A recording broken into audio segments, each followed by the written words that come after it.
nari mvuze ko Korani beshyira Bibiliya ibyanditswe muri bikagenda bibeshyera bivuga ko bitari ko ngo Sodoma ya Korani iti Salomo afite ingabo z'abantu n'amajini n'inyoni. Ibyo rwose ni ukubeshya, ntago gusenga everyday, gusenga buri munsi. Nusenga uzanesha, nunanigwa gusenga uzaneshwa. Senga inshuti ya gusenga everyday, nizere kura amahoro. Mu bisazo muri kumwe naje Mana Kiza Edouard, twakiriye abantu mu Rwanda, mu Burundi, bari mu mva ikirundi n'Ikinyarwanda n'Ikinyamurenge. Tubakira kuri channel ya gusenga everyday, tubwira ngo Imana ibamugisha. Abantu muri Aziya tubwira ngo Imana ibamugisha ko mwese mu gusenga everyday. Abari muri Europe tubwira ngo Imana ibamugisha ko mwese mu gusenga everyday. Abantu muri Amerika tubabwira ngo Imana ibamugisha ko mwese mu gusenga everyday. Zakabasohoka abantu muri Oceania tubabwira ngo Imana ibamugisha ko gukurikirana amabona n'ijoro. Wese hamwe tubabwiye ngo tubakire kuri channel gusenga everyday, kubera ko tubabwira gusenga everyday turi kumwe na Bishop Rutagengwa na Karugambira gare kuri channel ya gusenga everyday, ariko twigisha inyigisho zijanye niza Islamu. Izo nyigisho ariko aradutambura, ariko aratubwizaho muri iyi minsi watangira gusuhuza abantu bakurikiye gusenga everyday. Yesu ashimwe cyane. Akanya keza kugira ngo twumve zino nyigisho. Muri kumwe na Bishop Rutagengwa Augustine.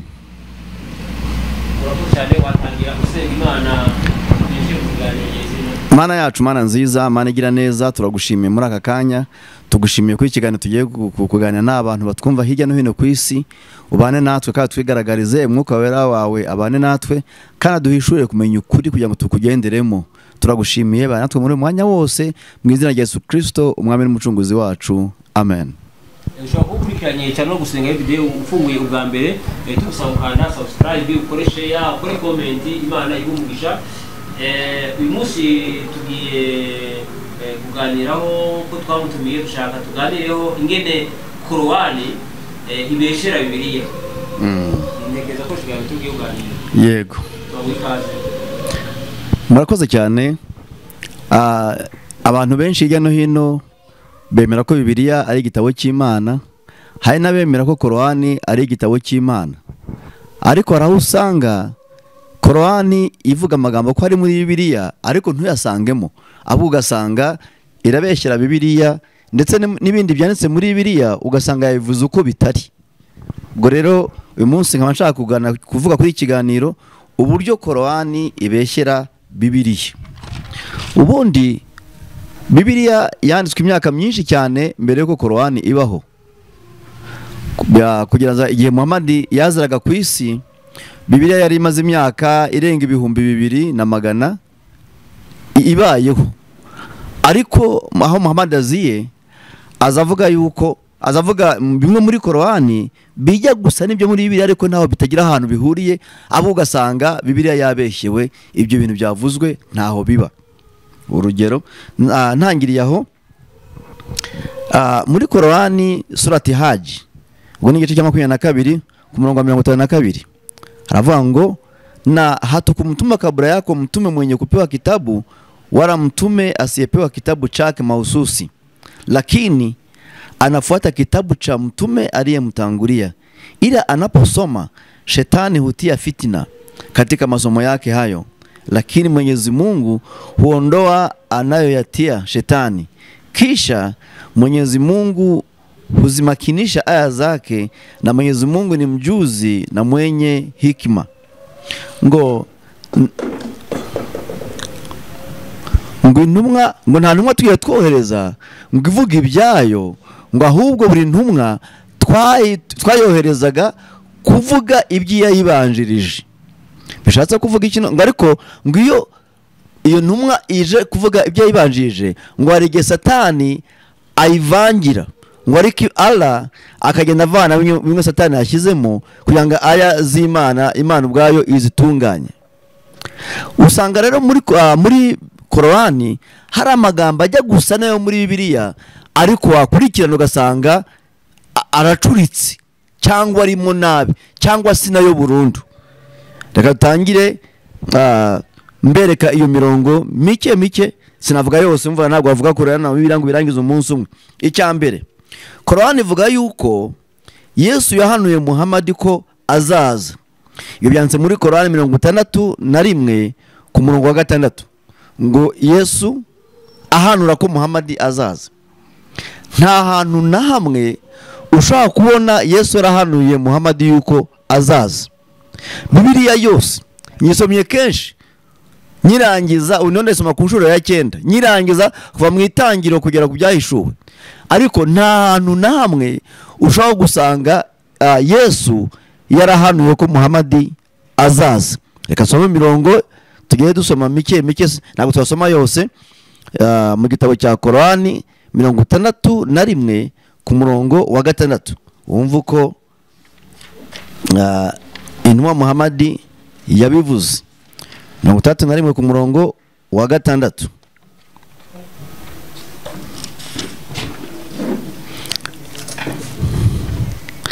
Arabango ariko reka nsome mu Kinyarwanda kugira ngo n'abatumva Igiswahili bakurikirane neza. 61 ku murongo wa 5 ngo vuga uti, yemwe ababaye abayuda niba mwigamba ko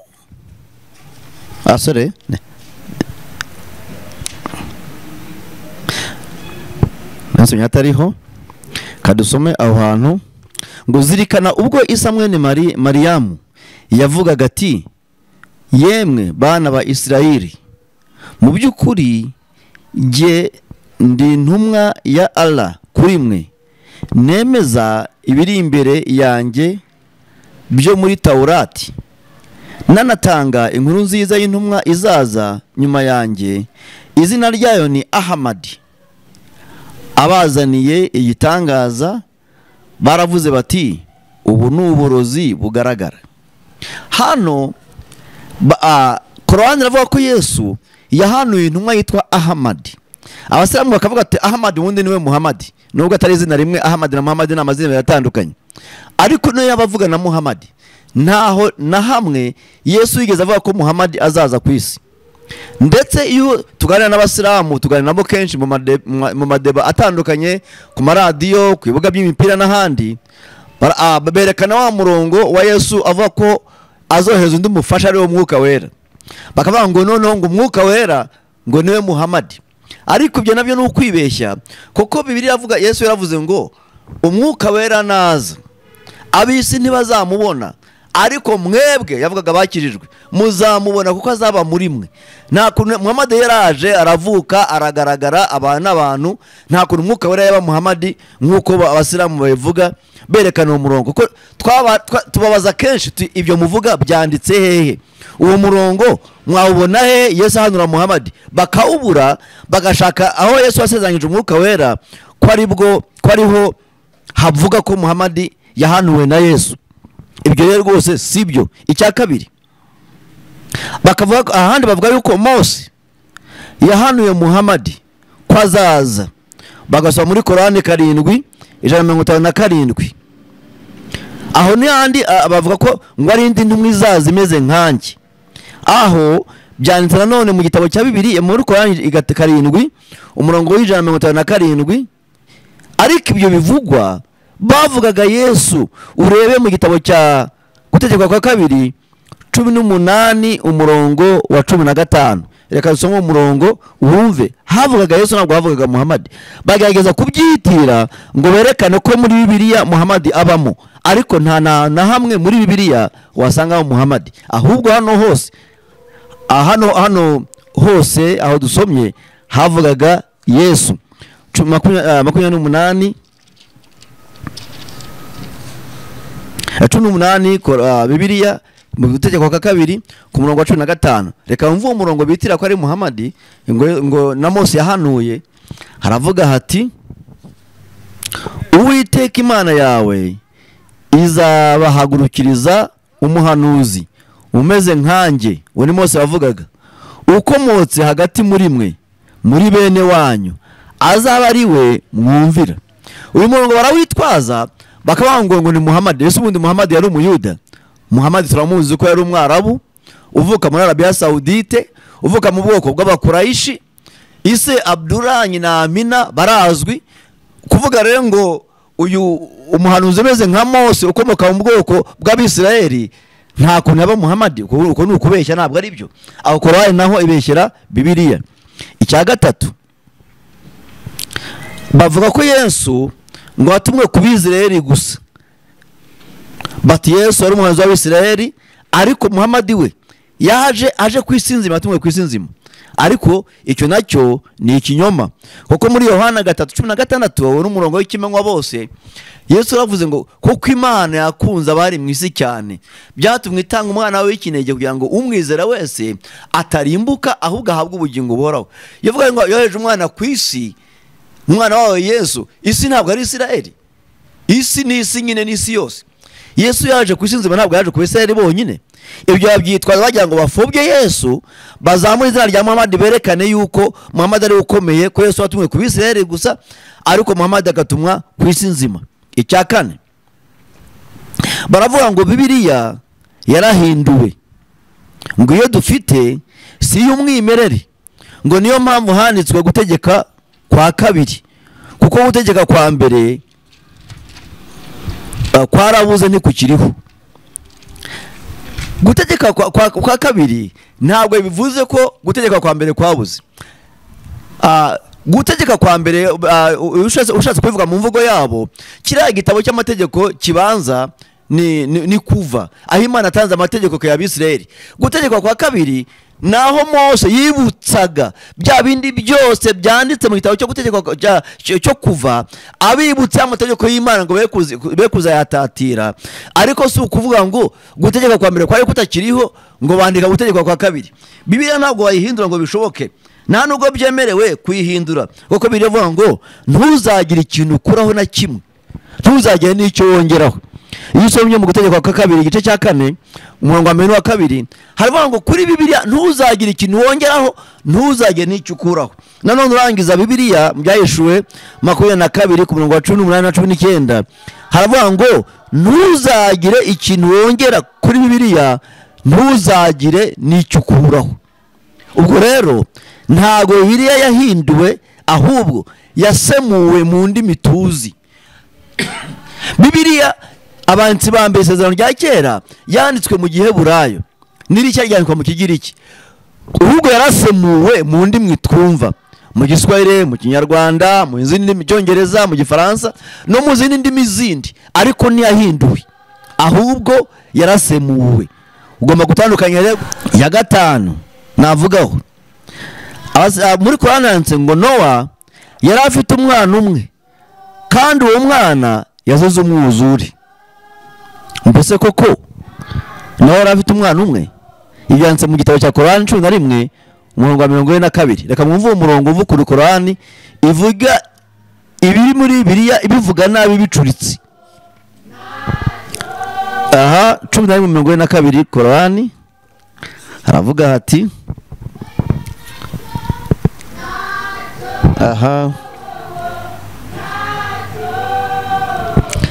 nayo ibajyanye mu muhengeri imaze nk'imisozi, Nuhu ahamagara umuhungu we wari witaruye ati, ye mwana wanjye urira hamwe natwe, ntube hamwe n'abahakanyi.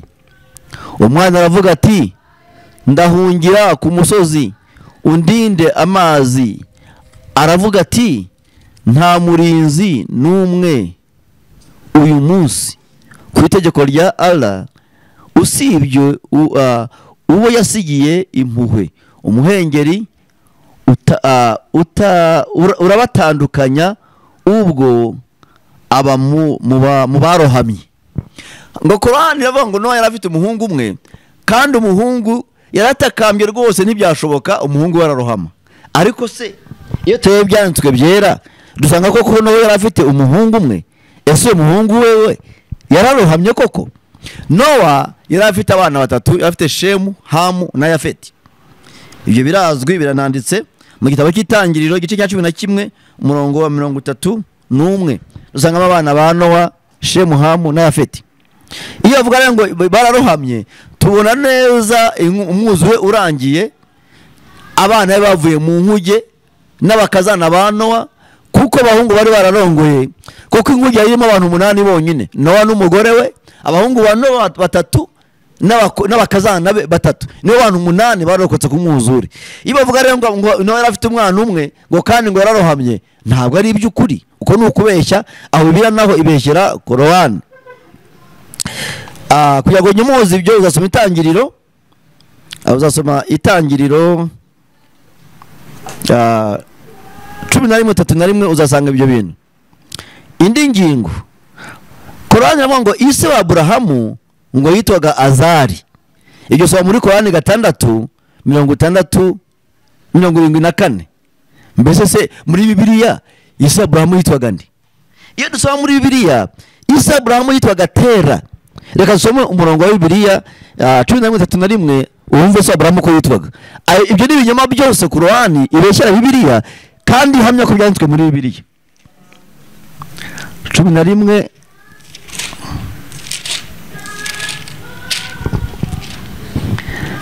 muri Bibiliya umurongo wa 31 aragira hati Tera ajyana na Aburahamu umwana we na Loti mwene Harani umwuzukuru we. Umva ko ase wa Aburahamu yitwaga Tera, ariko hano muri Korowani ho ngo ni Azari. Mbese wo na Aburahamu tuvuga muri Bibiliya na Aburahamu wundi. Urumva icyo ni ikinyoma kiri muri Korowani ibeshyera ko biri muri Bibiliya kandi. Aha dukomeze nihuta. Ahandi haravuga ngo Farao ngo yategetse Hamani kubaka umunara. Byanditse muri Korowani 28 umurongo wa 38. Mbese igihe cy'umunara wa Babeli bawubaka nicyo gihe cya Hamani. Izi ni inkuru ubona ari nk'izo batabiriye bashakisha ahantu zidafite injyana zidahuye. Umunara wa Babeli wubakwa ni kera cyane na Aburahamu bwe atarabaho, mu myaka ya kera cyane. Aburahamu yabayeho mu myaka 2000 mbere ya Yesu. Uyu bavuga Hamani ni wo mu gihe cya Esiteri mu myaka 400 n'indi. Narimvuze ko Korowani beshyira Bibiliya ibyanditswe muri bikagenda bibeshyera bivuga ko bitari ko ngo Sodoma yarimbuwe n'imvura. Mbese koko abasomyi ba Bibiliya kuko Sodoma yarimbuwe n'imvura? Byanditse muri Korowani igice cya 7 umurongo wa 80 kugeza umurongo wa 84. Korowani igice cya 7 umurongo wa 80. Reka tube ko bavuga na Rutu ubwo yabwiraga abantu bati ese murakora ibicumuro bitigeze gukorwa na kimwe mu biremwa mbere yanyu. Mu by'ukuri mwe musanga abagabo mubifuza muretse abagore, ahubwo mwe muri abantu barengera. Nticyari igisubizo cy'abantu be uretse kuvuga bati nimubasohore mu mudugudu wanyu. Mu by'ukuri bo ni abantu bigira abere. Turamurokora n'umuryango we, ndetse umugore we wari mu basigaye barimbuwe. Tubamanurira imvura. Reba uko iherezo ry'abagome ryari rimeze. Mbese abasomyi ba Bibiliya koko ntago muzi uburyo Sodoma na Gomora byarimbuwe? Ntago byarimbuwe n'imvura, byarimbuwe n'umuriro. Iyo usomye muri kiriya gitabo cy'Itangiriro mu gice cya 19 ku murongo wa 23 kugera ku murongo wa 26 ubona yuko Sodoma na Gomora byarimbuwe n'umuriro, ntago byarimbuwe n'imvura. Umva kugira ngo Korani ivuga ngo yarimbuwe n'imvura, rwose byerekana ko wabyanditse nawe atarazi ibyo ari havuga. Ikindi kintu cyanditse muri Korani kibeshyira Bibiliya ngo babarozi bahanganye na Mose imbere ya Farao barihannye baba Abayisilamu. Ibyanditswe muri Korani 7 umurongo wa 120 kugeza 126. Reka twumve iyo mirongo. Aragira hati abarozi bikubita hasi bubama baravuga bati twemeye Nyagasani w'ibiremwa, Nyagasani wa Musa na Haruni. Firawuni aravuga ati ese mumwemeye mbere yuko mwaba mbaha uruhushya? Mu by'ukuri aka ni akagambane mwagambanye mu migi kugira ngo mukuremo na nyirawo, muraza kumenya. Ndahiye ko mbacagagura amaboko yanyu n'amaguru yanyu imbusane, hanyuma mbabambe mwese. Baravuga bati mu by'ukuri twe tugarutse kwa Nyagasani wacu, ntacyo uduhora uretse kuba twemeye ibitangaza bya Nyagasani wacu ubwo byatugeragaho. Ayi Nyagasani wacu, twuzuzeho ukwihangana kandi uduhe gupfa turabicisha bugufi. Abayisilamu ngo abarozi bamwe bahanganye na Mose, babaruzura ngo murabibuka muri Bibiliya, ubwo Mose yataga inkoni hasi gahinduka inzoka. Farawo nawe yahamagara abarozi be, baraza bati zindi zihinduka inzoka, ariko inzoka ya Mose izimiragura zose. Mose akora igitangaza bagakora ikindi, yakora igitangaza bagakora ikindi. Nyuma bagezaho barananirwa, Mose akora igitangaza birabananira, bageraho kugira Farawo bati noneho rero uku nuko ko kw'Imana ngo twahangana n'uyu muntu. Ariko muri Korani bakavuga ngo bagezeho ngo barihana baba Abayisilamu. Mbese hari ahantu muri Bibiliya higeze herekana ko bigeze bihana? ntahari, ni ibihimbano biri muri Korani. Indi ngingo nihuta, ngo Aburahamu yatanze Ishumayeli kuba igitambo ubwo Imana yamubwiraga gutamba umwana we, kandi ngo Imana yayimubwiye ngo ntiyayimubwiye ahubwo yarabirose. Byanditse muri Korani 37 9 kugeza umurongo w'109. Mbese koko Aburahamu yatambye Ishumayeli? Iyo urebye muri Bibiliya mu Itangiriro igice cya 22 umurongo wa 19 kugeza kwa 19 birigaragaza yuko hatambwe Isaka. Koko Ishumayeli yari yarirukanywe hamwe na nyina, ubwo Imana yambwiraga ngo senda inshoreke n'umwana wayo. Ubwo hubwo hano Imana yatambye Isaka, ariko bavuga ngo Imana yatambye Ishumayeli. Mbese umuntu wanditse bino bintu yarasomaga, yarabizi, yarafitiraga, yajyangaje ijishe, ntabwo wamenya aho yerekeraga. Ariko ibyo aribyo byose ibi ni ibinyoma biri muri Korani, kandi bakavuga ko biriho bihamya ibyo muri Bibiliya. Njyabo nanditse wa murongo twatangiye dusoma ko ngo Imana abahanuzi yohereje yabwira gukora ibyo bababanjirije, ngo nubwo Satani abavangira. Nyango wanditse ibi nawe yari yavangiwe, kuko nta kuntu wakwandika ibintu nk'ibi mu gitabo giti cy'Imana, kuko Imana ubwayo ntabwo yivuguruza. Ikindi ngo Farawo yarihannye mbere yuko arohama, ubwo yari akurikiranye Abisirayeli ngo abagiriye nabi. Ubwo ni cya gihe bavuga muri Egiputa. Byanditse muri Korani igice cya 10 umurongo wa 90 kugeza 92. Mbese hari aho Bibiliya ivuga ko Farawo yigeze yihana? Ahubwo Bibiliya ivuga ngo Farawo n'ingabo ze barohama mu mazi. Mu gitabo cyo kuva mu gice cya 14 ku murongo wa 26 kugeza kwa 30 bigaragara ko barohamye, nta na hamwe bigeze bihana. Aha ikindi ngo igihugu Uwiteka yayo ubwoko bwa Isirayeli ngo ni Siriya. Byanditse muri Korani 5:20 kugeza 21. Reka tuzomeho kuko mirongo ni myinshi ntabwo tuyisoma yose. 5:20. Mbese Siriya niyo Isirayeli? 5:20 kugeza 21. Korani 5:20 kugeza 21. Nzekana ubwo Musa yabwiraga abantu ati yemwe abantu banjye, mwibuke inema za Allah kuri mwe ubwo yashyiraga muri mwe abahanuzi, akabagira abami, akanabaha ibyo atahaye uwo ari we wese mu biremwa. Yemwe bantu banjye, mwinjire mu gihugu gitagatifu Allah yabasezeranyije, ntimuzasubire inyuma yanyu mugahindukirira muri abahombye.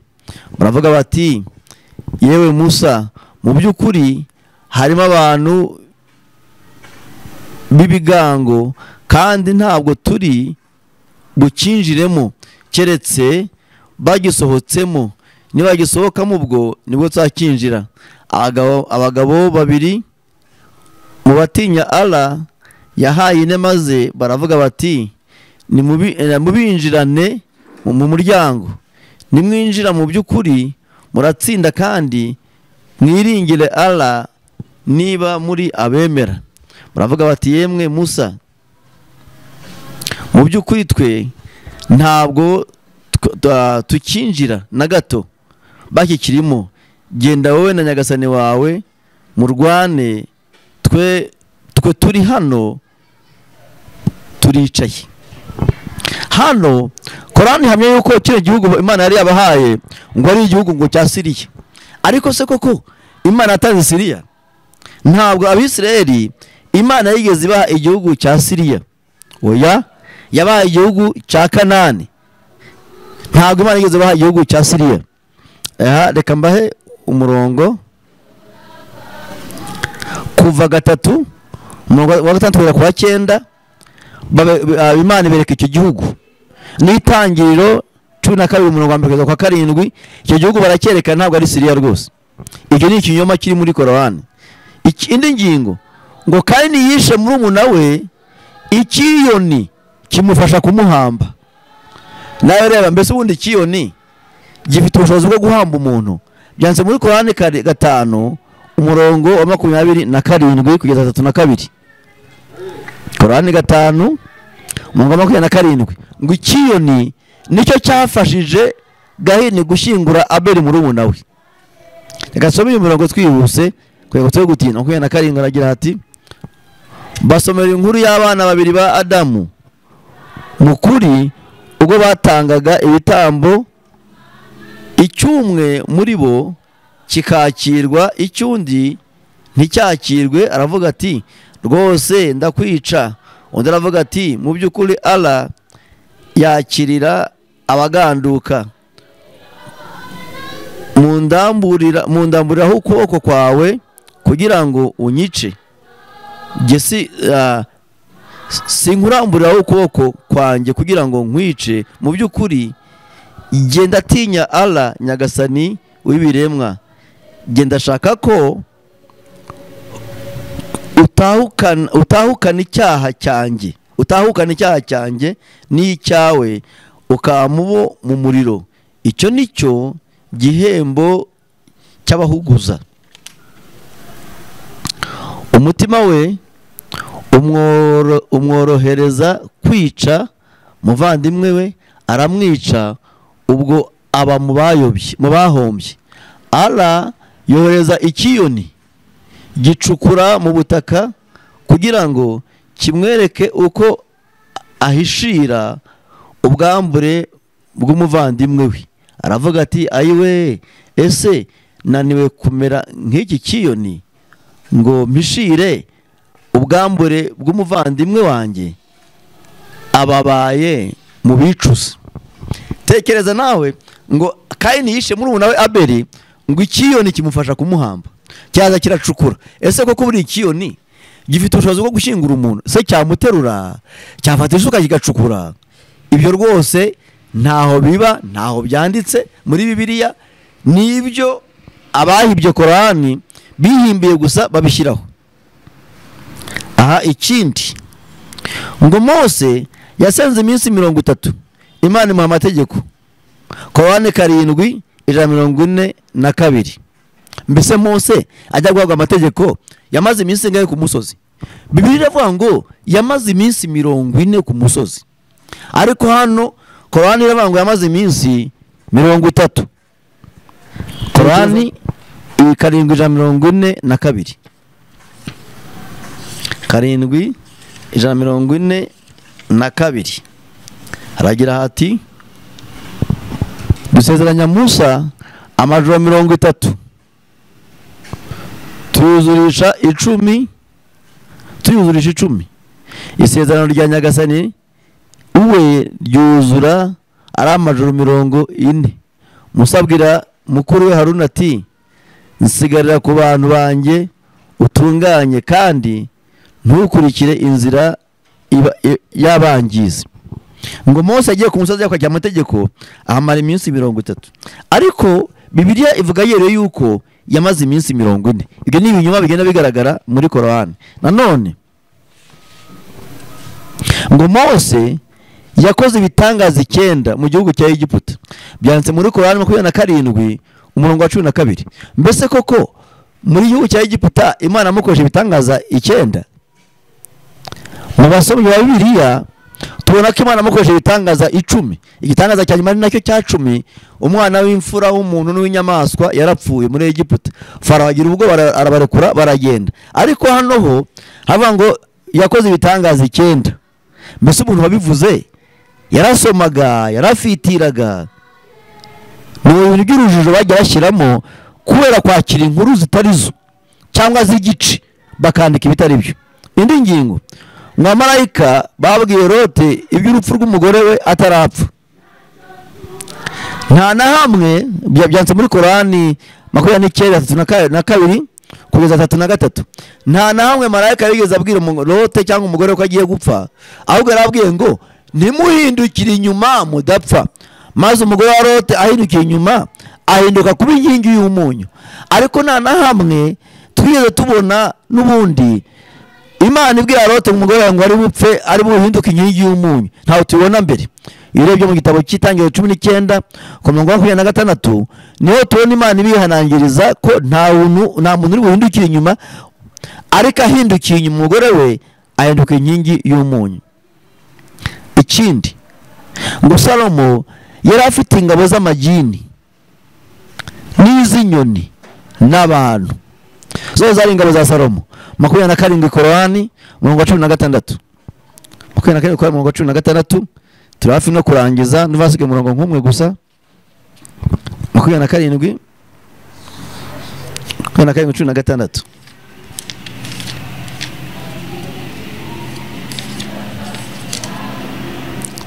Abang ngo Sulaimani yazunguye Dawidi, ariwe Dawidi nyine, aravuga ati yemwe bantu twigishijwe imvugo n'inyoni kandi duhabwa muri buri kintu.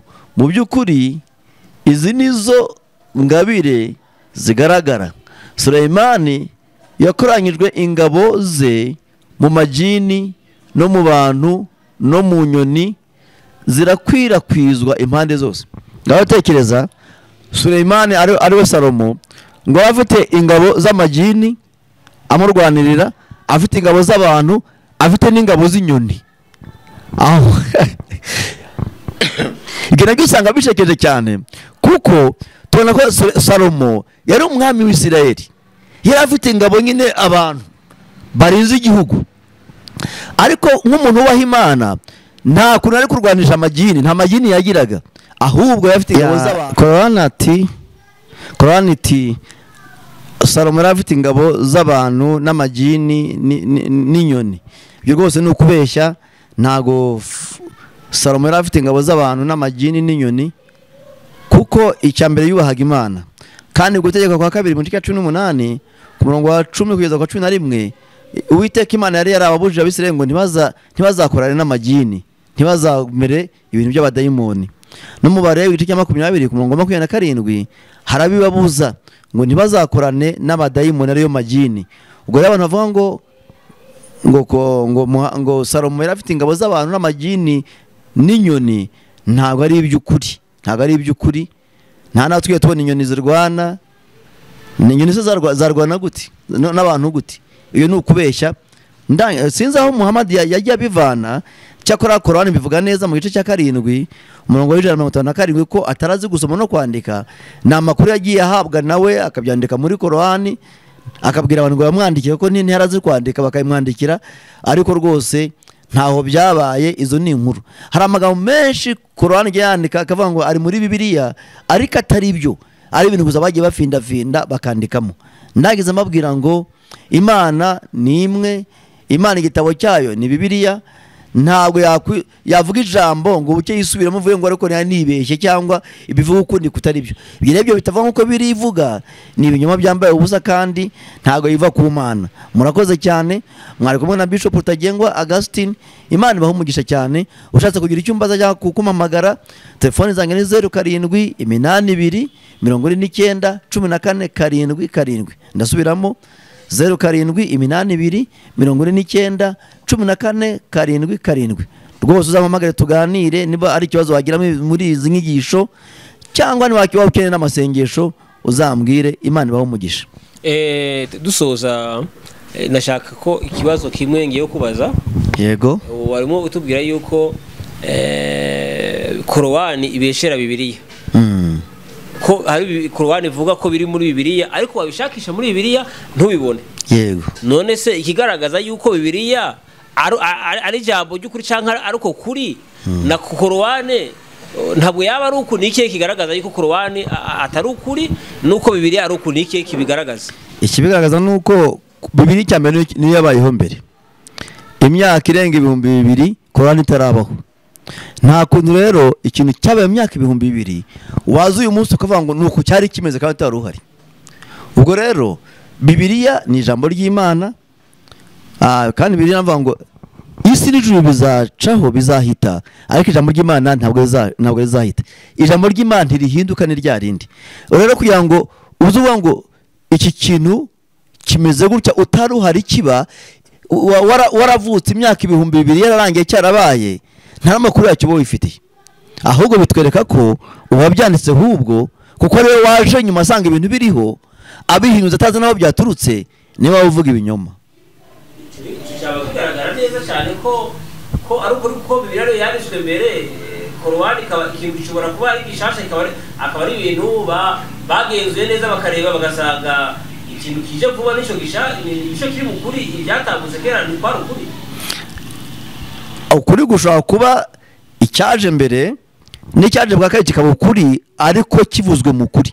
Ariko ibyo Korowani ivuga hano ibivuga nabi kandi ikahamya ngo biri muri Bibiliya, kandi Bibiliya yaranditswe imyaka 2000 Korowani itarabaho. Icyo ni cyerekana ko iki kije nyuma gihakana ibyaje mbere kandi ko iki itari ukuri, kuko nta kuntu waza nyuma y'imyaka 2000 ngo wakane ikintu cyabaye utarabaho. Ikindi kibazo mfite, turebye mu mibereho ya Kristo n'abasilamu, urebye abantu bakunda gufasha cyane n'abasilamu. Ntabwo iko bakunda gufasha, ariko cyane urebye ntabwo bakunda gufasha, ariko bagakora ibyaha cyane. Ni impamvu babikora. Ibyo nabyo hari impamvu nyinshi. Icyambere gufasha ni umuco mwiza, no muri Bibiliya ni umuco mwiza. No muri Bibiliya abantu barafasha, no mu Kristo barafasha, ariko abasilamu cyane usanga bagira ibintu byo gufasha cyane. Iyo usoma muri Korowani ubona ku munsi w'imperuka Imana izafata ibyiza byawe wakoze n'ibibi byawe ngo ikabishyira ku munzani, nuko wabyizera. None wa munzani uzabaransinga, umunzani witwa Hawiya. Ibyaha nibiba byinshi, ibyiza bikaba bibi, nako bikaba bikeya, wowe ujye mu muriro. Ibyiza nibiba byinshi, noneho ibibi bikaba bikeya, wowe ujye mu ijuru. Ariko siko Imana ikora. Imana tuvuga ngo tubabera nk'uko Imana yacari yera. Ntabwo bavuga ngo nakoze ibyaha ariko reka nkore ibibi byinshi, ibyiza byinshi, noneho bya byiza kugira ngo Imana nijya ashyira ku munzani bizaremere birusha ibibi. Ntabwo ari uko Imana ikora. Imana tutegeka gukora neza no gufashanya, kuko dukwiriye gufashanya, tugakora imirimo myiza, tukaha imibereho yo kwezwa, kuko nta munzani uhari. Wakoze ibibi azahanwa, wakoze ibyiza azahembwa. Ni ukuvuga ngo bakunda abasilamu tubona bafasha abantu, bafashe imfubyi, bagenda bakagaburira abantu bashonje, baba barimo baravuga ngo imirimo myiza izazamuke hejuru kurusha ibibi bakora. Bongera amagarama y'imirimo myiza kugira ngo imirimo myiza iruta imibi, kuko Korowani ivuga yuko ibyiza hari aho byandikwa n'ibibi hari aho byandikwa. Noneho Imana ikazabaransinga ku munsi w'imperuka, aho umunzani uzahengamira niho uzajya. Nuhengama werekera mu byiza ubwo uzajya mu ijuru, nuhengamira ku bibi ujye mu muriro. ubwo rero iyo yakoze bibi yagerageza gukora ibyiza byinshi kugira ngo Imana ishyira kuri balance ku munzani ibyiza bizarusha ibibi. Murakoze cyane. Mana yacu, Mana nziza, Mana ijya neza, turagushimiye muri aka kanya tugushe muri iki kiganiro turimo tuvuga uburyo Korani ibeshyera Bibiliya, ariko ijambo ryawe rihagarara hahandi ntabwo rijya rihinduka, n'uwaribeshyera riguma rya rindi. Turagushimiye Mana yacu, abantu bose bacyumvise Mwami ribaye kumenya ukuri kwawe kandi bakurikiza ukuri guturuka kuri wowe kwanditse muri Bibiliya. Turagushimiye mu izina rya Yesu Kristo Mwami mucunguzi wacu, amen.